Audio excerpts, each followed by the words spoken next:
Hey, everybody. Welcome to another episode of the Extraordinary Talk Show on another happy Monday in the month of September. The year is 2021, and there's been no year like it. All right. I want to welcome all of those who are here thinking that they were going to listen to Dr. Will Miller for Spiritual Revolution Radio. Dr. Will Miller was unable to make it to the studio today, and I got here a few minutes early so as to cover for him by talking about my own stuff. So thank you, Will, for the opportunity. He really is a great guy, and he knows a lot of cool things. All right, so today I want to talk to you about a concept that I've been pondering. One question that I've had for myself and for the universe at many times is, what's up with when I understand manifestation? I understand the concepts behind it. I understand even the beliefs that I think that I have changed in order to be able to manifest, and yet it still doesn't seem to get there. There's still something dragging in the mud. And I've come to an understanding that we have two levels of belief. And I want to explain this to you. And I've got a little bit of extra time today. So we're going to get into this. There are two levels of belief. Today's show topic is belief within belief. Now, Mark Twain, and I'm going to butcher this, so I apologize. He said something to the effect of, humans are a really strange species in that they can know something and not yet believe it. And I think that you can say it the other way too, that humans are a very strange species in that they can believe something and not yet know it. And I also believe that humans are very strange in that they can know something and not know that they know it. But that applies to all of us. Now, Abraham Hicks says, words don't teach. It's only personal experience that teaches. And these two things are related. So when I had foster kids, one thing that I learned, because I learned so many things, but one thing that I learned is the concept of an internal locus of control and an external locus of control. And a locus is essentially kind of a focus point. You can have a locus of consciousness. Now, every person in our life, through our childhood development and into adulthood, as we interact with the world around us, we learn what we have effect on and what we don't have effect on. If you are a parent and have ever had a toddler, you've probably seen them pull a chair over to the light switch, climb up on the chair, and turn the light switch on and off. And it may have driven you crazy. But there's a very valuable thing happening when that child climbs on that chair and flips that light switch up and down. Because they know, in theory, because they've seen you do it. They've watched mom and dad and everybody else flip that light switch and make the light change. So when that they understand the concept of it, but it's not until they push the chair over and climb up on that chair and flip that light switch themselves that they gain the inner understanding that they also have that power and that ability to turn the lights on and off in the room. And it might be extra empowering, and this is super empowering for a child. Please let your children play and figure out what things they can do, because it's incredibly empowering for a child to see that they can accomplish something. Even something like making the light bright. Do you know what a big deal that is for a kid? To go from being in a dark room that might be kind of scary to being able themselves to turn the light on and take their own fear away. That's incredibly empowering. And then if they turn the light on and off and on and off and mom and dad get upset, that's even more empowering because they caused the effect of not only brightening the room, but they caused an emotional reaction in mom and dad. And isn't that fun? And if the funny thing about that is if you reward it by playing into it, then they're going to think it's great and they're going to look for other ways to get a rise out of mom and dad. So it's a good idea as a parent to encourage the learning and be patient with it and not give an emotional reaction, an obvious, visible emotional reaction to something that you don't want to continue. Because even a negative emotional reaction is still a reaction to that child. And that child is going, look what I accomplished. And then they're likely to do it again, looking for the same response again. Side note to parenting. the point is, when that child sees you do it, sees you turn the light on, that teaches his external locus of control. I'm going to change that word because I don't love the word control. I want to call it an external locus of power. And what this means is this is where you hold the locus of power in your life, and essentially who has that locus of power in your life. So up until a child can flip that light switch for themselves, they see that that power is available. They see that somebody else can do it, and they think that maybe they can. But it's not until, and so that at that point, it's in their external locus of power. But when they climb up on the chair and they flip the light switch and they see what they are capable of, then that belief that they can turn the light on and off transitions into their internal locus of power. And they now have the knowledge and the belief that they can go into another room and flip that light switch. And if they do that and the light switch doesn't come on, they will be more surprised than if it had come on. And that's how manifesting works. That is the simple truth of it, is you have two levels of belief, your external locus of power and your internal locus of power. And very often, these two areas disagree because you have essentially two main voices in your head. You have your mind, which is your personality and your ego, and it's who you are. It's what you defend. It's who you're here fighting for. It's who you're trying to figure out answers for. And then you also have the voice of your soul that speaks inside your head. And it can be very difficult to tell the difference sometimes between these. But as you spend time learning to listen to your higher self, it begins easier to recognize. And then it begins easier to recognize when it's your ego and your fear talking, and you can begin to separate them. But here's the thing. You can have a thought that is not necessarily in either of your locus of power. But if you have any belief system, because these locuses of power are your two belief systems, and the internal one is the core of it. The external one is the beliefs that sit around that. And your internal beliefs, the beliefs that sit inside that internal locus of power, those are the beliefs that you function on. Those are the beliefs under which you manifest the life that you're living. If you want to manifest something different, you must change the beliefs in your inner locus of belief, in your inner locus of power. So, for example, if you grew up being taught that money is the root of all evil, or even the love of money is the root of all evil, or that good things can't come from good things, that like if you do a job that you love, then it would be sinful to actually get rewarded and paid for that. And those are things that seem so silly and to some of us at some times, and yet those are beliefs that many of us and all of us on some level or in some way or some different belief took on early on as a child when our minds were still jelly before the jello hardened.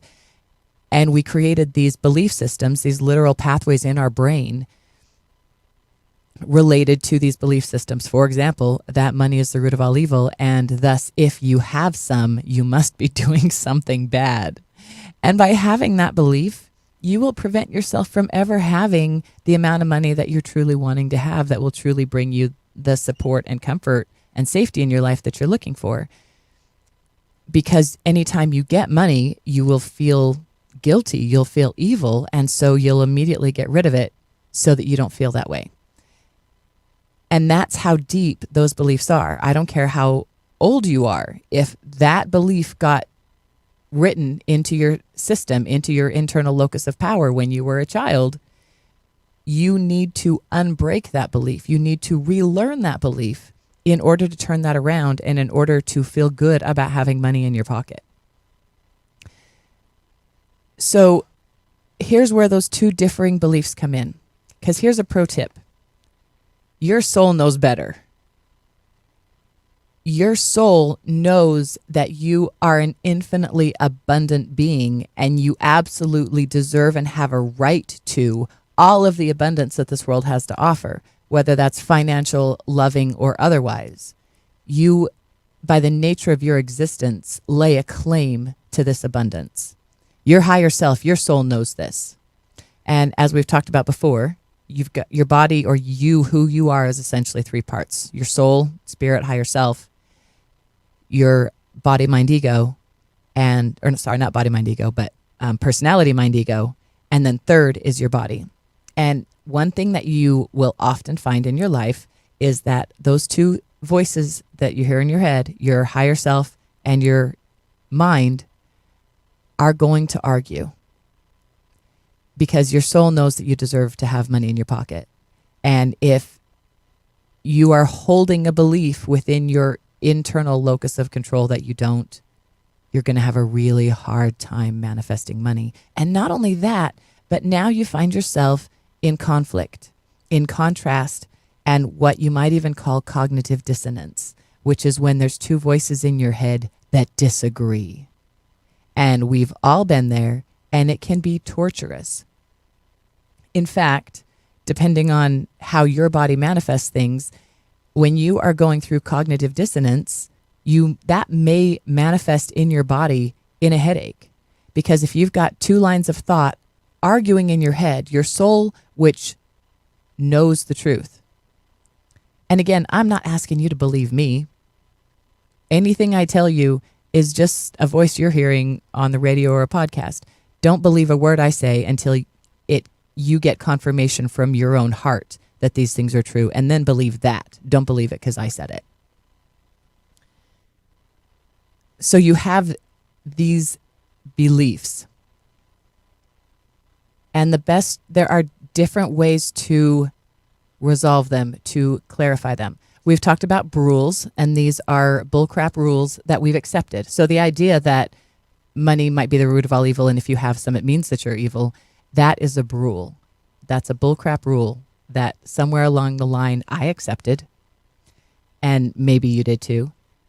But your higher self, so that's your mind and your personality that thinks that. Your higher self and soul knows that you're abundant. Those two voices are talking in your head. Now, here's the problem, is that in your internal locus of control, if you're or power, if you're holding on to that belief, no matter how hard your soul tries to tell you, all you're going to have is arguments inside your head, cognitive dissonance, and that feeling of unease, that feeling of discomfort, that feeling of frustration because you can't work it out. My friends, I want you to pay attention to that. When you get that cognitive dissonance, when you get that frustration, when you get that irritation inside your own head, when you start to get a headache because you've been thinking about it until it literally made your head hurt, that's when you have cognitive dissonance. That's when your soul and your mind are disagreeing. And the easy answer is your soul is right. The harder answer is convincing your mind to agree with your soul. So you can have in your external locus of control or power the concept. You can accept the idea. Okay, I heard it on the radio. It felt right to me when I heard it that I am an abundant being. Because listen to yourself. Don't listen to me when I say that, but listen to yourself when I say that. You are an infinitely abundant being. By nature of who you are and your existence in this universe, you have a right and a claim to infinite abundance. Now, you're probably feeling two things inside yourself when I say that, because your soul hears it and goes, yes! But there's probably a part of your mind that's like, no, I don't, I'm not that good, I'm not that cool, I don't deserve good things like that. That's the one that's lying to you. And if you say each of those statements to yourself, you will feel which one of those feels true, believe that. But here's the thing, it's not just that easy, because you can accept that. You can accept, okay, I accept that I am an infinite being and I deserve the best of all things. But your internal locus of power still believes what you were taught as a child. And that's where you have to learn to absorb the new belief, the higher belief, what you now recognize as even the true belief. You have to absorb that into your internal locus of power. Now that takes us back to what Abraham Hicks said, because Abraham Hicks said, words don't teach. It is only personal experience that teaches. And that's one reason, guys, why I'm not telling you to believe a single thing that I say. I don't want you to hang any of your life choices on what Della said. I want you to hear what Della said and test some things out and find your truth for yourself and base some life choices off of that to make yourself happier. That's what I'm hoping you find here.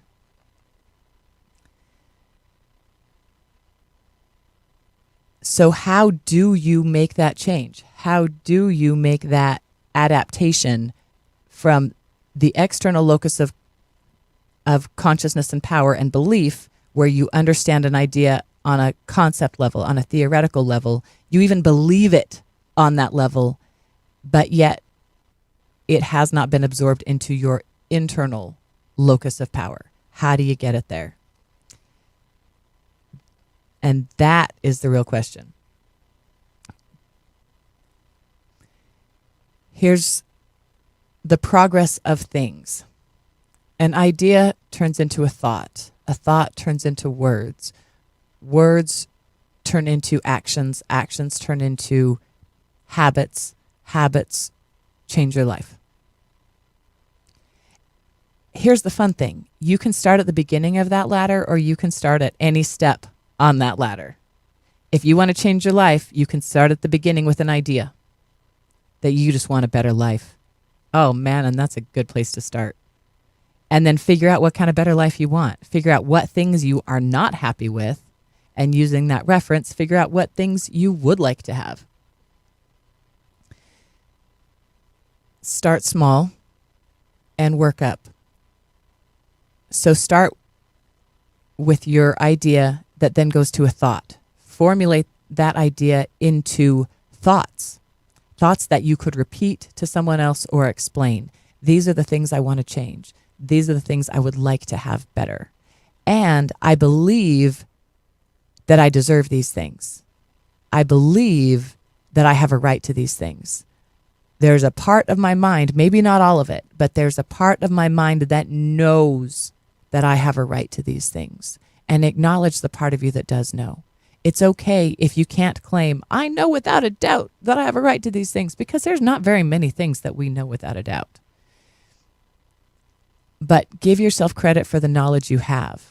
You can say, when I said that to myself, I felt the truth of the statement that I am infinitely abundant. And there's part of my brain that isn't buying it yet, but I'm going to give credit to the part of my brain that does buy it. And turn that into a thought that you can articulate.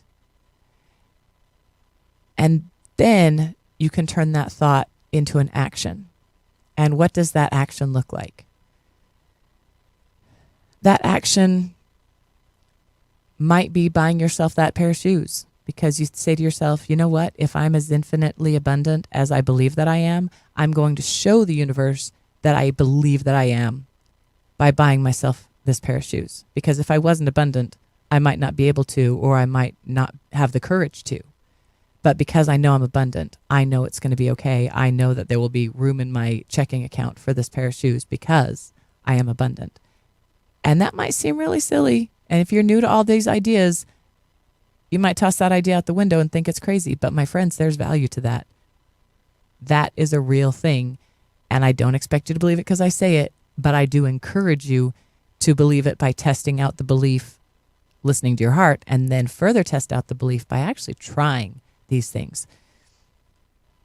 Another thing you can do to exercise your abundance through your actions, here's a fun one that Abraham Hicks recommends, is you can take a $100 bill, or you can take a Monopoly $100 bill and go to the store and just walk around the store and think, what could I buy with this $100 bill? You don't even have to go to the store. You can go on Amazon. You can go online and just think, what could I buy if I had a $100 bill? And if you're having fun with that, then get 4 more bills out of the Monopoly box so you have $500, and just say to yourself, what could I buy? And go mental shopping, window shopping we used to call it, and just think about all the things that you could buy with that $500. And here's the key. You have to say it with the right attitude. If you're like, oh man, I wish I could have that and I wish I could have that, what you're telling the universe is that you can't have that. What I recommend is put all that stuff in your cart. When you click that put it in cart button, you are making an extra commitment, showing the universe, I wouldn't even put it in my cart if I didn't think I could get it. And at the end, if you delete the whole cart, that's what you do. But put it in your cart. Show the universe, I have enough power that if I wanted this, I could get it. And maybe I would only get one of these 27 things I just put in my cart. But clicking on that button to put it in your cart tells the universe, I could do this if I wanted to. I may or may not check out at the end, but I could if I wanted. And when you show the universe that, it has to reaffirm that back to you. The universe is a big, fat expansion mirror. And whatever you give it, it will give back to you even bigger. Even if it's not actually spending the money, just acting like you're thinking, or acting like you're spending the money, or thinking about spending the money, or mentally spending the money, or going through the whole process of shopping for all the things and putting them in your cart. And maybe you just don't go through the checkout at the end. But in doing that, you are acting abundant, which shows the universe that you are abundant. And here's the key. When you do these things, you will start to see the results come back to you. You will start to see the bits and pieces, the pebbles of the manifestations that you begin to see. And when you begin to see those things, when you go, oh, hey, oh my gosh, look what just happened. Wow. Then those pebbles build up. And then you have a pile of pebbles. And those pebbles start coming bigger as rocks. And as they begin coming bigger and bigger, it fuels that internal locus of power.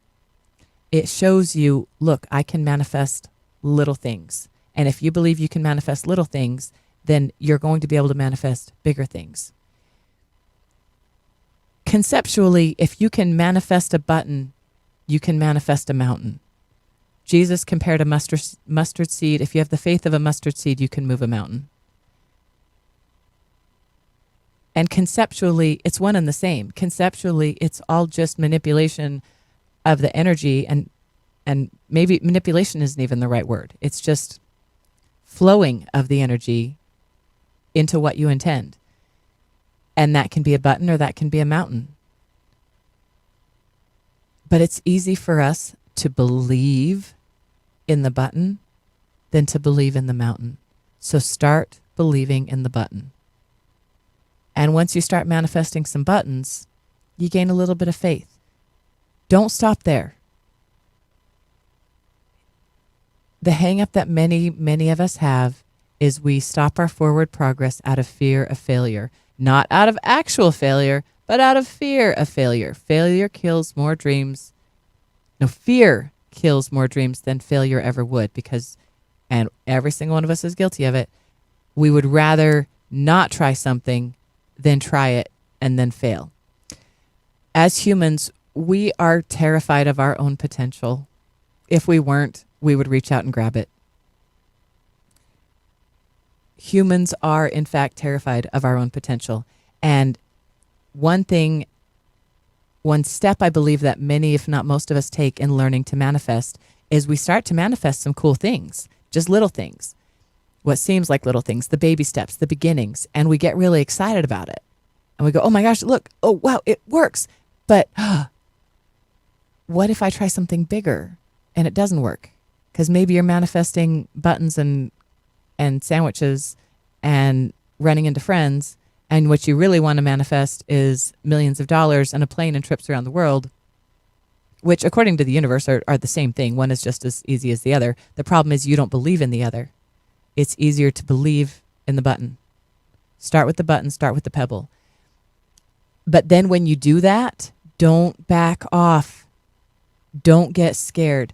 When you begin to see your power, when you begin to see how awesome you are, when you begin to see the glitter that is shining through your shell, don't cover it up with mud again. But I understand when you begin to see the inklings of how powerful and amazing you actually are, it's really, really easy to be afraid that if you take one more step forward, you might fall flat on your face. And we're afraid of that. so we don't take that next step forward. We're going to have a short break here in a minute where we get the intro for my show. And here we go with that. Remember, this is Della Hill. I'm covering for Dr. Will Miller for Spiritual Revolution Radio. And here we come with the Extraordinary Talk Show.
Hi, everybody, and welcome back to the Extraordinary Talk Show.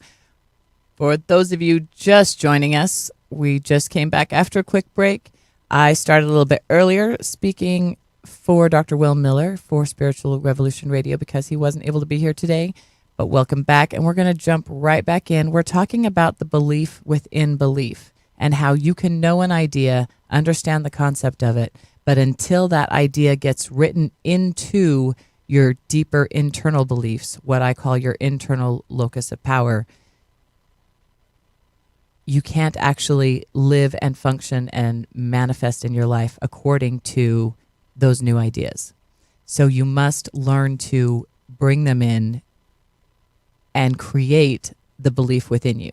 Now, there are multiple ways to do that. So, as I said, if you have the idea of what you want to change, you make it into a thought that you could articulate. You turn it into an action, which becomes a habit, which then becomes a change in your life. That's one way to manifest. But you don't have to do all those steps.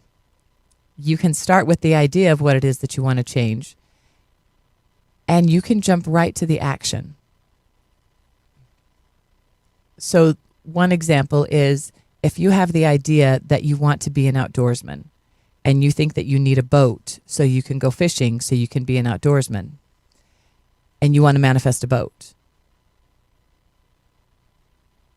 How I would recommend you do that is, instead of manifesting a boat so you can go fishing, so you can be an outdoorsman, just start being an outdoorsman.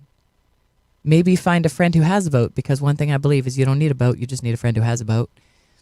Or you can just go right down to the lake and sit on the edge of the lake to fish. You don't need that boat in order to be an outdoorsman. But by acting like an outdoorsman, by showing the universe, hey, look, I'm an outdoorsman, I'm out here fishing, the universe will reinforce that. And if you have the right thought processes and the right actions towards it, you will very quickly, likely, also manifest a boat. But the trick is, you can do it backwards. You don't have to manifest a boat so you can go fishing, so you can be an outdoorsman. You start being an outdoorsman, and you go fishing. And that's when the boat comes. So how does that make a difference in our internal locus of power versus our external locus of power? By personal experience. Like Abraham Hicks said, words don't teach, it's only personal experience that teaches. When you go start acting like the outdoorsman, that gives you that personal experience. Then you are acting with a vibration that tells the universe, I am acting as an outdoorsman, treat me as an outdoorsman. Haven't you ever noticed that people treat you how you teach them to treat you? If you act a certain way, people will treat you that way. If you act like a jerk, people will treat you like a jerk. If you act like you're nice, people will usually treat you like you're nice. And that means, again, like I said, if you act like a jerk, people will treat you like a jerk. If you wonder, how come everyone in my life is mean to me? I hate to say this, but honey, you might be being more mean to the people in your life than you realize you're being, because they're going to treat you the way that you treat them. So that takes us back to being. Just start acting like it. You can skip the thoughts and the conceptualizing and the months and years of meditating and mantras. And those are one way that you can change an internal belief. Now, here's the funny thing about your internal beliefs is the beliefs that you hold in your internal locus of power can either be personality ego beliefs that are incorrect, like rules that you have to change, or they can be higher soul beliefs. And the more higher soul beliefs you have in your internal locus of control, the better, and the easier you'll be able to manifest. But it can also, your external locus of belief and power can also be a confusing belief. So for example, you can hold with you internally the belief that you are lovable because your soul knows that. And that can even be in your internal locus of belief. But you can let your external ideas bounce around that. So if you know you're lovable, when people tell you that you're not, you won't believe them. And my gosh, there's a lot of power to that. Here's my example is when I was a small child, I began speaking at the age of 18 months, and my mother taught me to read. So I was reading before I went to kindergarten and first grade. And my mother always told me I was smart. My mother raised me from a very small child, telling me all the time that I was smart. And as a parent, if you want to put an idea and a belief into your children's heads, you've got your first 6-7 years to do it. And I hope you do it just like my mom did and tell them how smart and awesome and amazing and godlike and wonderful they are and how they deserve so many good things. Because then when they get older and they're trying to manifest, they'll already have all that stuff in their internal locus of control and belief. So when you I held that belief that I was smart in my internal locus of belief. And when I was in middle school, I had, as we often do, bullies and mean kids who would say mean things to me. And they could say a lot of things that I wasn't sure about. Was I tall and gangly and awkward? Yeah, I was. Was I stupid? Nope. When those kids tried to tell me that I was dumb, that just bounced right off because I knew within my internal locus of control and belief and power that I was very smart. And so even though they tried to throw some darts into my external locus, they tried to cause me some doubt. And guys, the external locus is where the doubt lives. They tried to throw doubt in there, and it had no shot because my mother taught me better. My mother taught me that I am smart. And because I know I'm smart, meaning the Della personality, ego, and mind knows I'm smart, and my higher self knows I'm smart, I'm in alignment with that. I have no cognitive dissonance when it comes to knowing that I'm smart. Here's my challenge is to figure out what things you're having cognitive dissonance on. We can go years and years and our entire lives ignoring these things. But if you have a feeling of unease over an idea or a topic or a belief, even if it's something you've believed your whole life, if you have a feeling of unease about that, there might be something deeper you need to evaluate there. And if you want to eliminate that unease, and if you want to bring alignment to your soul and your mind, figure out what it is that you're disagreeing on. Figure out, where are you holding that belief? What do you got to do to let go of it? And what is the true belief that you should adopt? What does your soul know? What is your soul trying to tell you? Where do you have doubt? Where do you have cognitive dissonance? Doubt only lives in the external locus. And doubt serves one positive purpose and one perhaps unhelpful purpose. One of the positive purposes is if you have a belief that your higher soul knows isn't necessarily true, but it's in your internal locus of power, your higher self will drop doubt into your external locus of power. Will drop doubt into your cognitive mind, will make you question, will give you the cognitive dissonance. When you think about that thing, you'll feel uneasy. And that's when you need to realize, what do I believe about this?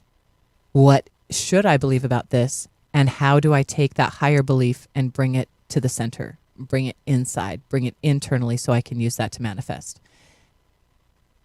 Another way to manifest, the simplest and easiest way that there is to forget all of it. Take all of those ideas and beliefs that your personality and mind has been chewing on for days and months and years, and put it to the side and realize that we're going to figure it all out, but right this minute, none of it matters. And right this minute, allow your mind and your soul to connect in your heart space through your body. And when you align your soul and your mind and your body, when you're in full alignment, you have access to full, total, and instant manifesting power. Why is that? Because all of those beliefs that you were holding that were blocking you are now held to the side. They're pushed away. They are forgotten about. The gate is open. It's our own resistance. It's our own beliefs to the opposite that prevent us from manifesting every day, all the time, powerfully and instantly. When you can reach alignment, you put all of your resistance to the side. And it might come back in 2 minutes, but maybe it's because you're meditating, and maybe it's because you're lost in your lover's eyes, and maybe it's because you're eating the most delicious strawberry you've ever had in your life, and there's nothing else you can possibly think of but the beautiful taste of that strawberry. Whatever it is that is bringing you into alignment, what Abraham and Esther Hicks would call the vortex, and away from your resistance, that's when manifestation opens up. And that's the simplest, easiest way to do it. But again, easier said than done. How do you align those? The way that I found, and again, Abraham Hicks recommends this as well, have as much fun as you can possibly have. Guys, I was meditating last week, and the secret to happiness came to me. In a flash of mental light, I understood the one thing to be happy. The one thing you got to do to be happy, or actually not do, is don't do things you don't want to do. And if I say that, you might get cognitive dissonance just from me saying that, because we've been told to follow instructions and do as we're told our whole lives. I was told that going to church would make me happy, but going to church did not make me happy. I was very unhappy going to church, but I did it anyway because I was told it was going to make me happy. Once in a while, here and there, I experienced happiness along the way, but never it was the happiness that I was promised, because everybody else kept telling me, well, you keep doing, maybe you're just not doing it right. But the thing was, I didn't want to do it. I didn't want to go to church. I didn't want to go to those activities. I didn't want to sit and read scriptures with 50 other people for an hour. That didn't sound like fun to me. And if it sounds like fun to you, you do it. I am not telling you to do things the way I do it. I'm telling you, I'm encouraging you to do the things that make you happy. I learned that that was the thing that didn't make me happy. I didn't want to do it. I stopped doing it, and I'm happier. Here's the simplest test that I want you to test with your internal and external belief system. If I tell you, in order to be happy, don't do things you don't want to do, I imagine you're immediately going to have cognitive dissonance because you're going to say, well, how the heck does that work, Della? There's always things in my life I don't want to do. I have to do this. I have to go to work. I have to take care of the kids. I have to change the baby's diaper. Okay. Yes. From the first time that I thought about the idea of only doing things that made me happy, which is what Abraham Hicks encouraged, to now has been 2 to 3 years. And it's taken me that long to get as far as I am to where I only do the majority of the things that I do are things I really want to do. So it's not a change you can make overnight, probably, but if you can, I recommend it. So I'm not asking you to immediately stop doing everything that you don't want to do, but start with a few things. A few of those things that you don't want to do, just don't do them. Or wait until you do want to do them. And if that means that the laundry piles up for a week, give that a shot and see what happens. I gave myself a test of this because I truly wanted to see if only doing things that I wanted to do would make me happier. I mean, okay, it sounds like, oh yeah, in theory, of course, you only do fun things, of course you're going to be happier. But then we have this idea that that won't work, right? If we're only doing the fun things, then who's going to wash the dishes? And who's going to go to work and make money? And who's going to mow the lawn? If you only do the things that you want to do, who's going to do the other things?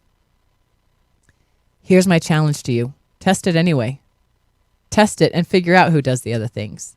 And maybe the person who does the other things is you, but when you're in a mood that you want to, rather than in a mood that you're going to detest the whole activity. And sometimes that means changing where your belief sits, because you might believe that going to work makes you unhappy. But if you can change that belief to going to work makes you happy, then all of a sudden your whole day is different. And the only thing that you changed was your belief about it. Because as we say, nothing is good or bad until you decide it is. So if you decide that your job sucks and you hate it and you never want to go, you're never going to enjoy going. And it may be a lot harder to begin enjoying your job than just decide, okay, I'm going to be happy about going. Because if you have a lot of negative and unpleasant things at your work, you might have to work around that stuff. But I found myself in a position where I was dragging myself to go to work every day. Oh, I don't want to go to work. Oh, I don't want to go to work. But then once I actually went, it wasn't so bad. I'm a nurse. I have great patients. And at the time I was doing home health and I got to go to my patients' homes and visit them. And it was actually something that I quite enjoyed doing once I got out. And I had to have a talk with myself and say, why am I dragging myself out of the house to go do something that I like doing? Wouldn't it just be easier if I woke up in the morning and said, oh, I get to go to work today. I get to go to my patients' homes and visit them and love them and care about them and tend to their wounds, and I get paid for it. And when I changed how I approached that, it changed my work. And not only that, but I began finding fulfillment in my work in surprising manners. And then shortly after that, I got offered a different job that I've enjoyed even more. But it started, I believe, with me deciding I'm going to want to go to work today. And that's coming back to this challenge. Only do things that you want to do. And that means either don't do the things that you don't want to do, or change your attitude about those things so that you do want to do them. But make a habit. Test this with the pebbles. Just start not doing some of the smaller things you don't want to do. Maybe you don't want to fold the socks anymore. Just toss them all in a basket and make the kids find their own matches in the morning. Start with the small things. And as you see that you don't actually have to do those things, that one way or another, most of those things will still be resolved and you'll be happier anyway, then you can start going for the bigger things. Then you can stop doing some of those bigger things that you really don't like doing. But I'm going to say this again because it came through in my meditation so clearly that I laughed out loud. But one of the simplest and yet most complicated concepts for your own happiness is don't do things you don't want to do. If you don't want to do something, don't do it. Listen to your heart. Even if everybody is at the door saying, come on, put your coat on, we're going. And if there's something inside of you that says, nah, I don't want to go, don't go. The important thing is to listen to those voices inside you and realize if it's your higher self that says, I'm not going to find pleasure in that. That's one thing. If it's your fear and ego personality that is afraid of going, that's another thing. And in that case, you may want to go because you may want to face that fear and grow through it.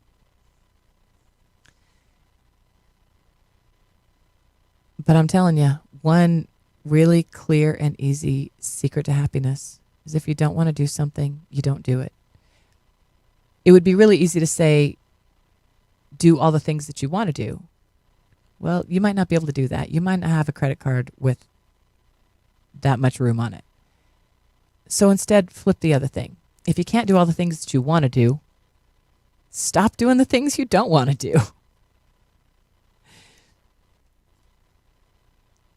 I challenge you to test it. Even saying that, you know that there's cognitive dissonance. There's a part of you that believes that there's something to that.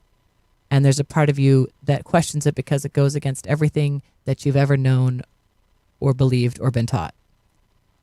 This is how you challenge it, because everything that you've been taught didn't come from you. You are your highest and greatest source of revelation. You have access to that higher voice that speaks to your mind and to your heart. Other people can give you advice, but you are the only person who can hear that advice for yourself.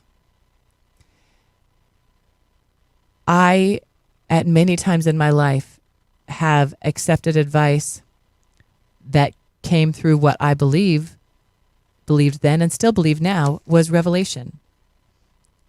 When I talk about that higher self voice talking to us, what I'm talking about is personal revelation. That's another word for it. This is revelation from God through your higher self, knowledge and information about what you should do. And there is no higher source for your personal revelation than you.